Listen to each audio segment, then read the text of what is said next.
Welcome to TaiwanTalks, covering the latest global news from a Taiwan perspective. I'm Albert Chiu. Recently, Taiwan's Vice President Lai Ching-te announced a policy that involves providing a sponsorship of 35,000 NT to every student enrolled in private universities. The primary objective of this initiative is to address the financial burden faced by students and to mitigate the tuition disparity between public and private universities within Taiwan. The policy has generated much discussion in Taiwanese society. Joining us today are Chen Fang-yu, Assistant Professor of Political Science at the Soochow University; Lev Nachman, Assistant Professor, College of Social Sciences at the National Chengchi University; last but not least, Raymond Sung, Prospect Foundation Vice President and International Relations Expert. A very warm welcome to all on the show. Thank you. Okay. The first question goes to Lev. The United States Department of Education recently revealed a plan from the Biden administration that you want to forgive students loans amounting to $39 billion, which is a lot for over 800,000 borrowers. So, to the best of your knowledge, does this put the United States government at the forefront among economically developed countries in providing higher education assistance? It's really complicated to say because there's been so much controversy around Biden's student loan forgiveness programs. In the United States, college is incredibly expensive. I myself have tens of thousands of debt to the US government for my undergraduate education still. And this is one of the biggest challenges that every young American faces, is that we have so much student loan debt. And one of the promises that Biden campaigned on for his last election was that he was going to forgive a lot of the student loan debt that a lot of people my age have. Now, of course, the priority has been certain people who have sort of very aggressive loans or very unfair loans, or loans that were very deceiving to them when they first took them from either bad loan givers or from certain universities that were very predatory towards their students. Now, once upon a time, the Biden administration was going to do a much more aggressive and ambitious student loan program. For example, was going to give $10,000 of relief to anyone who was within a certain income bracket. But recently, the Supreme Court in the United States shot it down. So that sends a very different message to how exactly the United States feels about supporting its students, given how much debt that we currently have. However, the fact that Biden is still pushing for, at the very least, forgiveness for those who have been most exploited by this program, at the very least shows that, the United States, at least some people in the United States, still care. But when you think comparatively or globally, it's very hard to say that the United States is a leader in supporting its students because of just the amount of debt we have. There are two different kinds of tuition rates, in-state and out-of-state. So you would suggest, or as you observe, even in-state tuition, a lot of college kids, they still have to work 2 jobs to cover their tuition? Absolutely. Even if you are an in-state student, you're still paying thousands and thousands of dollars a year for your education. And even if it's technically cheaper if you're from that state, that doesn't mean it's cheap. Right. Okay. Very last short question. So would you say that just because of this, university in the United States, regardless private or public, have money to provide better environments for their students because of money? Oh, for sure. I mean, if you look at some of these private universities that cost $60, $70, $80 or more $1,000 a year, the campuses are beautiful, the dormitories are gorgeous, right, and the students are full of debt because of it. Okay, all right. Let's kind of change a different scenario. Raymond, you are a PhD candidate in the UK, where a few universities are private, with only 5 such institutions, including the charitable University of Buckingham. Can you share your perspective on the philosophy of UK's higher education system? Well, UK is pretty much in the middle of the European system style or American system. That actually it has a lot to do with its history, because the prestigious institution universities actually has a long history, back to about 13th century. Like the system of Oxford and Cambridge, and they have a very, very unique and structured way of teaching, and that was has a prestigious history built to pursue the highest quality of research and the pursuit of knowledge, training the best quality of students. And but there is another model that's happened after the World War II, especially after 1960s, when it's called the much expansion of the number of polytechnics. That's due to several factors. First is the return of the soldiers from the war. were encouraged to pursue a degree level study in universities, and the state needs to have more places for them. And secondly, it's out of governmental policy and out of international competition. And because during this time, the governments believe that to make a state stronger, you need to have a large quantity of people who is well educated with high skill and workforce to make the production level stronger. So every states in the Western world try to expand their higher education. So that's out of governmental policy. So in Britain, we call it new universities. So in Oxford, we have Oxford University. We also have Oxbrookes. And that's the latter is the so-called new universities. And in due course, we see the transformation of those polytechnics into the full-fledged universities. So we have this really two branches, but many of those universities receive heavy governmental funds out of the governmental policy to subsidies for universities. So that sort of reduced the burden of states and not as heavy as what a student in American universities faces. You mentioned, the backgrounds of the development for the universities, developing in UK was part out of the incentive to take care of the war veterans, right? Yes. So would you say that it is primarily a goal for the UK government to keep university tuition low and accessible, particularly for students from less that used to be so, privileged, especially about background. 20 years ago. But recently, another force is the international competition. And of course, the global pursuit of talents, and the talents are driven, the price for the talents, salaries paid for them, and the employment available for them are driven higher and higher. And of course, now in a globalized world, they can move everywhere. So in terms of competition, there's also that kind of competition was also influenced the higher education in Britain. So now the universities are freer, but also they have to bear more responsibility, a large proportion of responsibility, financial responsibility by themselves. So turning to US-style financing systems like the principals, we call master, need to bear some heavier burden to draw funds.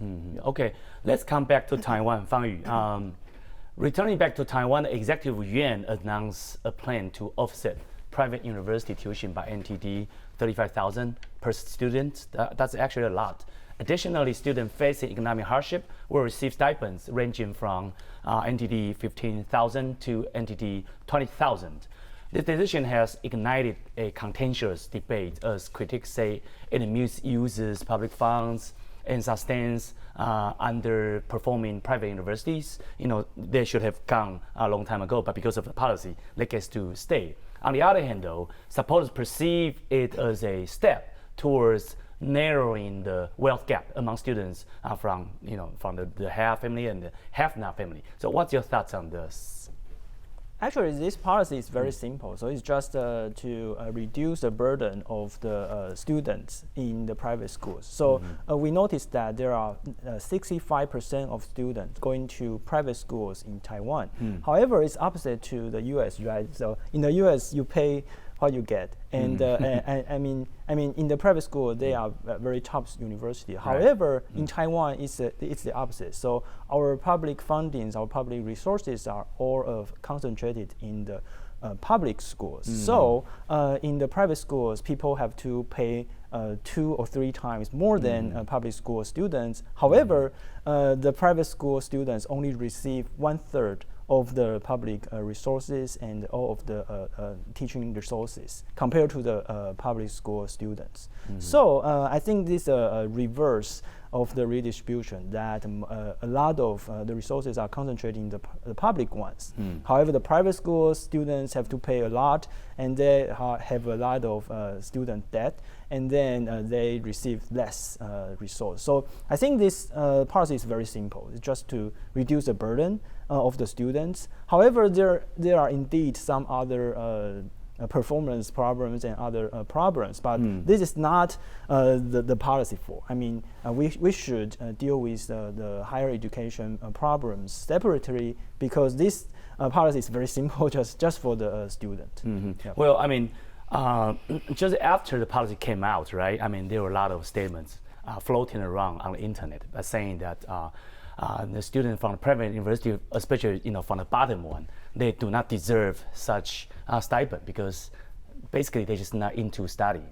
So assisting them pretty much a waste of public money. You buy into this? No, that is totally not true, because our people cannot be judged by their entrance exam grade. So the entrance exam grade does not mean anything. So that's first. And secondly, there are many very good private schools. So for example, some technology universities, they have very good programs to make people learn what they need for their jobs. And also, I think this is not a good way to think that we should concentrate every resource to only the top students, and that top is defined by your entrance exam. So that's totally not true. Yeah. So in a word, GPA shouldn't be the criteria to determine, public money goes to where and who receive more. Lev, you are teaching in National Chengchi University, which is a very prestigious one. So what's your take on this? Yeah, I think the idea that there is a policy to help students who are already in the most debt in Taiwan is a good policy. And like Fang-yu said, discussions about the quality of private schools, whether or not some need to be closed, whether or not they're being mismanaged, that is an important discussion, but not what this policy is for. This is simply about helping the quality of life of students. And given that we need more young students to go to college to get technical training at technical universities, I think creating a situation that allows students to see technical universities that might be private as a meaningful option is really important for Taiwan. Especially nowadays, we have seen a lot of shortage of labor, right? Absolutely. At the bottom of society, construction workers, even people can fix your, houseware. That's a great shortage of the labor. But unfortunately, almost all of the students, their parents hope them to go to the universities, which teach them theories instead of skills. The intra-university competition in Taiwan, whether it is public to public, public to private, or private to private, can all be traced back to a single root cause: low fertility rates. Looking at the demographics during the 1980s or 1990s, the number of newborn babies each year easily exceeded 300,000 and sometimes even reached 400,000. However, post-2000, the fertility rates declined swiftly and the impact was almost immediate. Since 2020, the number of university freshmen has plunged to well below 200,000 and is projected to hit a low of 170,000 by 2028. While temporary increase to more than 210,000 is expected due to the dragon year effect, numbers will soon drop once again. In essence, we are witnessing the potential future disappearance of many of Taiwan's universities.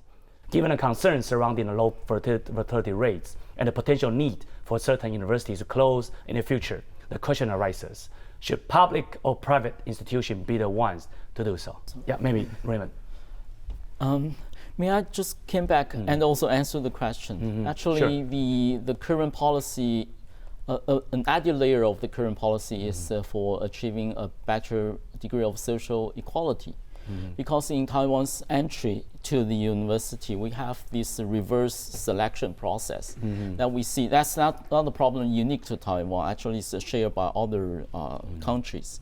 Now we see that because for the top universities, the entry qualification are raising, and that opportunity are few. So those scarce opportunity have been taken by students from wealthy background and from professional backgrounds in a larger degree. And that happens to Taiwan, especially very, very obviously in the last decade. Where you have public schools, but kind of not as competitive as Zhengda, for example. And also another private university, we don't name a specific one, but the two-one, right? So if both schools are working hard, but at the end of the day, because of the fertility rates problem, which one has to go? Fang-yu, what's your suggestion to this? I think there's more question, more problem for the less ranked, lower ranked university. They have immediate crisis of enrollment and recruitment. So I don't think this the urgency now to discuss about the top university like Zhengda or other top private schools, but those with difficulty of running the new semester will be emergency. So I think that the government should maybe to come up with some way to monitor or to encourage some more involvement of the public, the general public or the students to get into the discussion of how to manage the school well. Especially for the lower ranked universities because they have the immediate crisis. Yeah. So so right now our distribution of resources make more. Students are less willing to get into the universities that receive less funding, less resources. So maybe it's not to select between different schools, right, but to come up with a way to manage the schools more better. Okay, Lev, really quick, 1 minute, like your comments, your response to this question. Yeah, I think this is a much more complicated question than just A or B. And requires, I think, a lot more nuance to that. I think really, what I care the most about is making sure that students that are at these private universities that do get shut down are at the very least taken care of, or at the very least given other opportunities to pursue a higher education. I think, the thing about elite universities in Taiwan is that the students there are largely okay and taken care of relative to those at private universities that don't have the same amount of resources. And I think, even if schools get closed, I think what matters is making sure that those who are either students there or professors there are taken care of. Right. Okay. It is essential to position Taiwan's universities within the global context, as the Taiwanese people aspire for their future generations to attend domestically acclaimed higher education institution. We want a good universities in Taiwan. So Raymond, so we face a crossroad here. In your philosophy, does Taiwan's vision for its universities lean towards establishing world-class elites institutions, or alternatively is the goal to envision Taiwanese university as accessible to a broader population, akin to sort of like high schools fostering the development of skilled citizens through education for almost all young students? There's an innate tension between the two policy goals, isn't it? Actually, the government tried to pursue both, or try to pursue both at the same time in parallel. In the past few years, we see policies, for example, to make a large sum of money, like to the elite universities, for them to better enable them to compete internationally. But we will also see an even longer term policy that we so-called 广设大学. We establish universities and colleges widely so that every young person who wishes to pursue a degree in higher education has the opportunity to do so. That was the policy to redress the previous problems. Because the door are closing too narrowly, and that was the place are too short to satisfy everyone's goal, and you have to compete for examination, and the examination go very stagnant, very formalized, and it's not really a test for your intellectual. It's more kind of testing your examination skill. And to address that, the government about 2 decades ago changed these policies to establish university or transform the technical colleges into universities as widely as possible. So that also leads to the current situation that because of the sources of the young persons are getting less, getting fewer, and we have to see some universities who are less prepared or less be able to attract more students, faces the destiny maybe to be closed down. That's the reverse side of the policy. So this innate policy isn't really easy to solve. And added to that is how to spend public funds, about governmental investment in higher education. Also, there's a tension between to make liberalization, to release the control of the Ministry of Education, to formalize all the courses or the necessary requirements, and to let the university pursue their specialized areas, or at the same time to concentrate the funds to several elite universities. So there's a balance that's not easy to be reached. Okay, a really quick, just short answer. Fang-yu, so you like the, prestigious, like elite-like university system, like 30 or 40 years back in Taiwan, or now like this? Which way you like? I think we should separate models for different universities. So some universities go to pursue the elite status, like they should have more funding for their research. However, a lot of more universities should get more funding for their teaching. I mean, so right now we encourage a lot of research. I mean, the world-class research. However, those resources cannot go to the students. Right. So sometimes we have the burden for the teachers to do both. Right. I mean, we have we have to improve our teaching as well as our research and the publication. So I think that's not a good model right now. So Lev, Taiwanese professors need to be a Superman. You agree? Every professor around the world needs to be a Superman, but I think it definitely, like Fang-yu says, I think, in the United States we have a differentiation between what we call small liberal arts colleges that are focused just on teaching versus R1 or research universities, and there the responsibilities are very different. Where there's an emphasis on just teaching versus an emphasis on teaching and research, and I think that's definitely a model that some places are trying to think about when how do we sort of internationalize certain education programs in Taiwan. Okay, but at the end of the day, universities still need money for better, environments. In 2023, tuition fees at the Harvard School saw an increase of 3.06%. Meanwhile, prestigious institutions such as the University of Melbourne in Australia and Oxford University in the UK experienced hikes of 7.11% and 13.41% respectively. Even Fudan University in Shanghai, China, witnessed a considerable rise of 25.23% in the same year. In contrast, in National Taiwan University has not proposed any plans for a tuition increase. So now we talk about the tuition increase.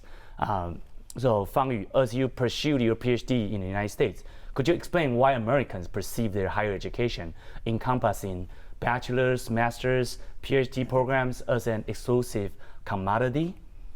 I think U.S. and Taiwan is at the two extreme of the spectrum. That in the U.S. that everything, the personal should take responsibility for everything. Right. So going to the university is just like an investment on one's own. So you have to pay a lot of debt first to invest on yourself, and then everybody thinks that after you get the degree, then you will get higher paid salaries, and so that is thinking that we should be responsible for our own self. And then in Taiwan's situation is that the government is trying to take care of everyone. So especially in the many states. especially in the public schools. So I do agree that the burdens on the students should be lower, but in Taiwan the tuition is just too low. Because sometimes the people will critique that some students will not value what you get. So because the tuition is just very, very low. So for example, some students get more years in the college because you don't know what to do, and then you just stay in the college because you have to pay very little. So I think that's a problem. And also the public schools again get a lot of public fundings. From the government. So I think Taiwan maybe should balance some of this in between. Yeah. Right. Okay. Two questions for Lev. Number one is that too many kind of explain to our international audiences is that is it common for undergrads in the United States to cover their own tuition without receiving any help from their parents? Number one, there's no accurate answer to that, but as you observe. Number two is that do you agree with the idea that the tuition rate in Taiwan is still too low? Yeah, so in the United States, obviously it varies by every single family. I have plenty of friends that have paid their entire education on their own with no parental support, with no family support, and are now in a lot of debt because of it. Some have successfully paid that debt off. Some are going to probably be in debt for life because of their desire to get a higher education. In the United States, it's very common that you don't have family support for your degree. Even though lots of people do, it is by no means a certainty or something that is really assumed or taken for granted. In Taiwan, like Fang-yu said, I think the big challenge is there's very little incentive for people to graduate quickly on time and pursue a job because tuition can be very low. I think it's not even so much about the sort of theory of what should we be charging someone. I think it's more the character building that goes into the idea of what it means to get an education. This is something that a lot of people in the United States talk about, is people who defend the idea of people having a lot of debt is that it teaches you responsibility to pay back a loan. I don't agree with that, but that's sort of where some people's logic comes from, with this idea that at the very least, in the idea of investing in yourself in a higher education, is that you are learning what it means to really invest in yourself, and perhaps that's something that's being missed. But I sort of see the irony there is that you guys would, in line with the idea that the tuition rate should increase. But also on the other hand, VP Lai tried to decrease the tuition for private university students. How do you figure this out? Well, I think, like you said, private universities are private universities, and NTU is NTU. Okay. For public, right. I think the challenge with elite universities, and this is true in the United States and it's true in Taiwan, NTU, Taida, is not going to close any day now. They have plenty of endowments and investments. Harvard has plenty of endowments and investments. Harvard could not raise tuition forever and it would still be perfectly fine. It's other schools that I think are much more at risk for these kinds of issues. Okay, now let's talk about wealth gap. In Taiwan's higher educational system, as the graphic illustrates, research indicates that wealthier students are more likely to attend National Taiwan University, NTU, generally regarded as Taiwan's top university. As parents' family income increases, so does the likelihood of their children attending NTU. However, it is worth noting that NTU's tuition is significantly less expensive than that of private universities. Do you think that the university in Taiwan should shoulder the function of kind of minimize the wealth gap between the have and the have-nots? All right, yeah. The entry is the level. Entry is a separate question. The tuition fee is a separate one. Let me first talk about the original thinking behind the low tuition fee policy in Taiwan. That's majorly for social equality and social mobility, that we have to make available the higher education for those kids whose family could not afford too high a degree of a tuition fee. That's for them to gain a better education and to transform their family economies or their social status. That's the original intention of the policy. But now we see the graphic shows that the selection process becoming more competitive, and people from families who are wealthy enough to devote classes, for example, English classes from a very young age, or very, very innovative teaching and high quality intensive courses, could give them an edge in entry marks that will facilitate their entry into top universities. So these kind of reflection of social inequality in resources of the families. And so that try to lessen the original good intention of the original policy. So in that sense, VP Lai's policy is a redress to that. It's actually to it's a subsidies policy. It's giving money back to the private university students.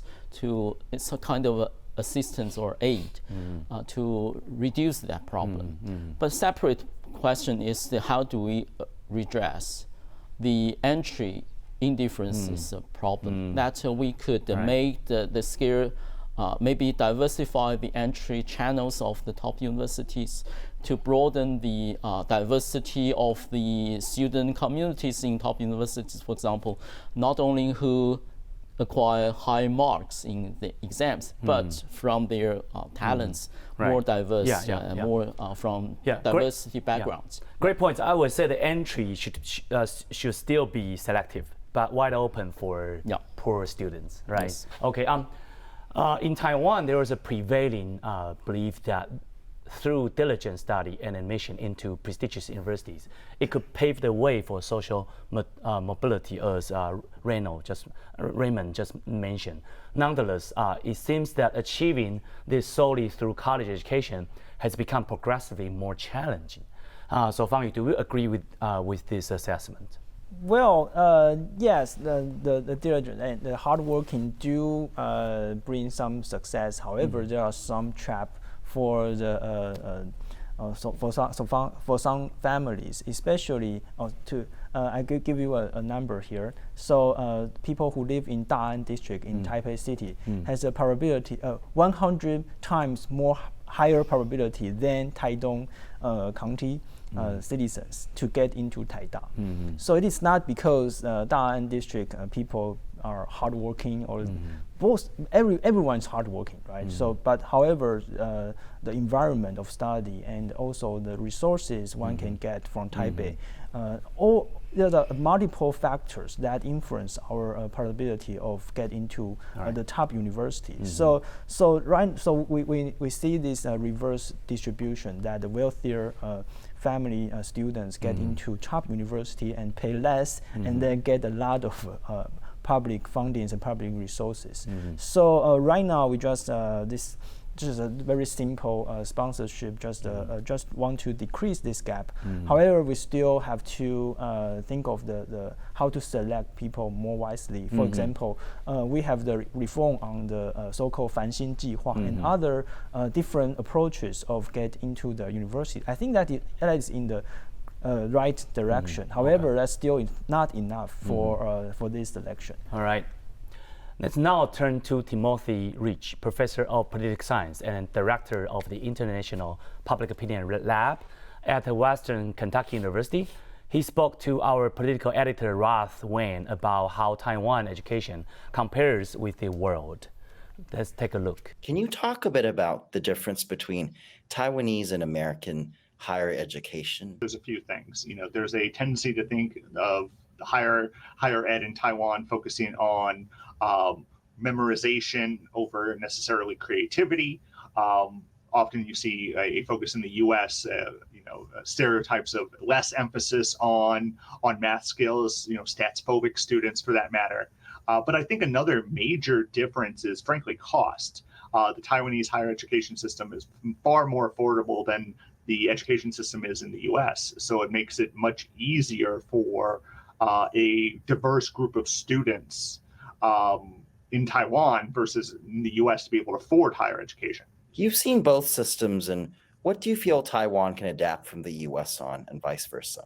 Well, I think there's a couple of things. I think you can find ways to encourage creativity in diverse classrooms. So that doesn't just mean in sort of the humanities, that can mean social sciences, that can mean in business classes, et cetera. And part of it is a willingness or a making it a safe place to try new ideas, a safe place to fail at low cost, with low costs, that you can experiment in the classroom. I think that's certainly something that Taiwan can learn from the U.S. What other areas do you feel the U.S. has to improve on? I think the cost is a big one. But the other thing to think about is preparation, frankly, for higher education. Increasingly, you have students, because of the wide variance, frankly, of high school preparation, that you get many students who, frankly, aren't prepared for college. And I don't necessarily mean like elite colleges. I mean that aren't really prepared for what's expected at college. And I see that on a regular basis, and that's a hard transition. Do you see that different in Taiwan? Do you feel that Taiwan actually prepares its high school students better for college? I think generally speaking, yes, you can make some broad comparisons that perhaps it's easier to educate students in cities versus in rural areas, and that would be almost anywhere. But I think there's less of a deviation or variation, I should say, in the Taiwan example. And turning to Europe, where there are also many top universities in the world, how does that compare to the US system? There's plenty of top universities in the US. One of the major caveats, especially depending on where you're looking at Europe, is again cost. Universities in Germany are essentially free. Various other places are low cost, more in line with the cost, say, of Taiwan compared to the US. For a lot of American, prospective students, college is cost prohibitive, or the college of their dreams is cost prohibitive. What do you think it takes for Taiwan to remain competitive in terms of education? I think there's several things. I mean, part of it is being able to recruit international students, but also international faculty. And one thing that you've seen Taiwan slowly do a better job of, but I think there's a lot of room for improvement, is the recruitment of international faculty.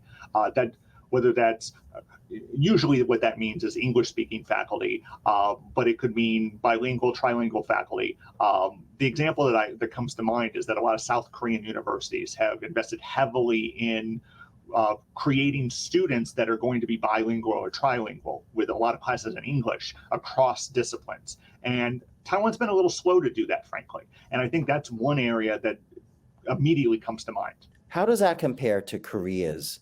As you mentioned, Korea is hiring more English-speaking staff. So in the last 10-ish years, at least my impression has been that South Korean universities at various levels, so it's not just the big three, have heavily recruited foreign faculty that speak English, that can teach in English, with the hopes that most of them will also eventually have, local language skills as well. I think that creates students who feel more comfortable not only in their native language, but also in English in a variety of settings. And, I think this was intentional. In the South Korean example, I do know that one of the bigger concerns there, of course, was like, how do we keep these faculty? Is it, do we have to offer more money? Are there other incentives? How do we keep them from coming for a year and then leaving? Professor Rich talked about several important aspects, creativity that Taiwan needs to work on. Pretty much, I mean, I heard this type of argument when I was like really young, but still it remains as a problem. And also the equality gap, as we've been talking about throughout this show. And the third one is the international students. But something new to me is international staff. Right, as you left. So share with us a little bit about your mentality or your thinking about working as a professor in Taiwan. Well, so I'm lucky to be at an institution at NCCU that has already been investing into English language programming for quite some time, where at the very least I'm coming into NCCU with a program that is wanting to build more English language programming, wants to recruit more international faculty. But a big challenge is, even though we're not, this isn't an NCCU problem, but more, I think the challenge of trying to create English language programming in all of Taiwan is that it's very new. And that for faculty or education programs or universities that do not have English language programming, learning how to build these programs, adopt them into their education programs, adopting faculty into then learning how to coordinate and coexist with English language programming will take time. I think right now Taiwan's education system, the phrase we like to use as social scientists is the institution's very sticky, and trying to change it just will take time. Dependency. Exactly. It's going to take time for I think English language programming to really get a stronger foothold in Taiwan, even though there are many people in the education system that are really trying their best to make it happen. Fang-yu, do you find in your personal experience it's difficult to teach in English? Well, yes, I had a class in English last semester, and 1/3 of the students are international students. So, but I find that our schools or the overall school system can provide provide it in a more systematic way. So now we don't have a program in English, but we have individual classes in each department. And the international students coming to our schools can they do have choices, but it's not in a systematic way. So so some people do not want to stay longer. So I think if we just plan in a more systematic way, then it can be more attractive for international students. Yeah, just making the class lecture in English more attractive. I think that's what we should all work on. Raymond, do you have any suggestion to Yes, be I bilingual? think much of the problem lies with teaching, especially in high school, junior high or senior high. We have a lot of newcomers to the job markets, and I review their English. Actually, I can boldly say that what they've been taught in high schools, the English that enable you to answer correctly, doesn't make sense or doesn't serve you in your job market. And I think the curricular in our high schools need to be freer and encourage more critical thinking and creativity. And especially English, we need to teach real English and to really internationalize the place, the culture. And also that will provide a stronger basis for our university students and really facilitate them to face the world, to embrace the whole world, rather than in the culture which will be put emphasis on conformity rather than in facilitating the formation of their individual personalities. That's the goal that our education system as a whole should pursue. I would still like to go back to the public-private kind of difference and also how to make the game more fair for both. Apart from implementing tuition waiver for private university students, what additional policy can Taiwanese Ministry of Education adopt to ensure that university system actively contributes to reducing rather than widening the wealth gap? Maybe Lev. Yeah, and to even piggyback off of this comment here, I can't overstate just how important the idea of better English education in Taiwan needs to be. Even though Tsai Ing-wen put forth the 2030 bilingual education program, as someone who teaches Taiwanese freshmen, I can see a lot of variation in English language abilities. And as someone who is friends with a lot of English language teachers here in Taiwan, the entire curriculum that's put forward for a lot of people in Taiwan, the way that English language teachers are recruited, I think a lot of these institutions that Taiwan has had for a very long time need to be completely sort of redesigned. Yes. Right. I think if we're going to really emphasize that we want to be a bilingual English language country, then how we teach English cannot be done in the way that it's been done in the past. Yeah. I mean, certainly it's not to say that the whole university, the classes in there are lectured in English, so that we can make the university a world-class university. That would be naive to say that. But this is the first step for us to get connected to the world, right? So Fang-yu, there's one fact, statistical fact that for students with a better comprehension of English comes from a much better, wealthier family. I mean, this is a very cruel, fact there. So how can we kind of redress, to use the verb you use, Raymond, this kind of problem in Taiwan? Well, I think the problems come from our education in the junior and the senior high school, and we already see in the university entrance exam, the English is the most polarized one.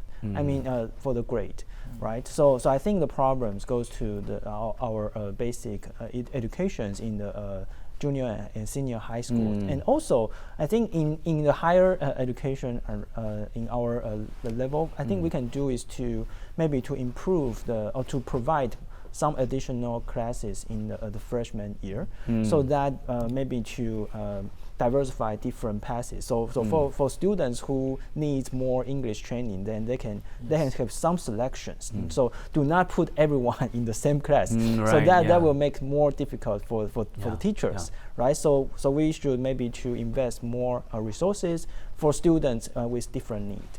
Yeah. Okay. So Raymond, you have any thoughts on Just this? tell the story. That's I think the more deeper the whole culture of this society needs to change. When my daughter was in elementary school, we encountered an English teacher who would ask every student to recite from memory a passage of English to her.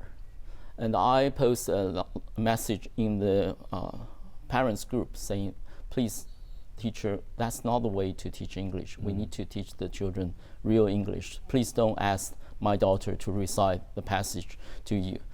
And every parent in that group opposes my opinion and endorse the teacher's way of teaching, saying that's necessary. You need to memorize the good English to enable you to write English. No, we need to overhaul. We need to overhaul the English teaching in this country. We need to teach them real English, and also add to Fang-yu's point, we need to teach university students English writing. That's very, very useful, but not available in our universities. The real English writing in a structural way, in the common standards that's understandable for international audience. That's crucially important, but amazingly lacking in our university curriculum. Like regurgitating and also written exam, it's really something that we get used to so much in Taiwan that, all kinds of, including recruits the public officials. So this, that's the way that we get used to it. So maybe it takes a long time for us to kind of adjust a bit. My final question goes to Lev. You are from the United States, where capitalism is something that people are used to it. So what aspects, if you offer suggestions to Taiwan, should the higher education department retain control over, and which area should it diminish its influence, you think? So I think the role that higher education needs to play more of a role in is in making sure that students that come from lower income backgrounds or come from rural areas of Taiwan are still able to have equal opportunities in education. Something that is very controversial in the United States is this affirmative action program. But it's very important. We know that if everyone in your class is from Da'an district and all come from the same economic background, you will not get as good of an education. You will not develop into as strong of a person as if you are in an environment with people from lots of different backgrounds. You learn more. And you can teach people more. That's something that I think the government needs to make sure it maintains a focus in, for sure. Okay. In this episode, we delved into the obstacles confronting higher education in Taiwan and examining the progress in higher education models from the United States and the UK, offering two distinct paradigms that Taiwan could possibly learn from. Despite the forthcoming challenges posed by a low fertility rates, Taiwan's university can enhance their preparation by thoroughly assessing their present, strategizing for the future. Enjoying our content? Remember to subscribe to our YouTube channel and share your thoughts in the comment section. Until next time, take care.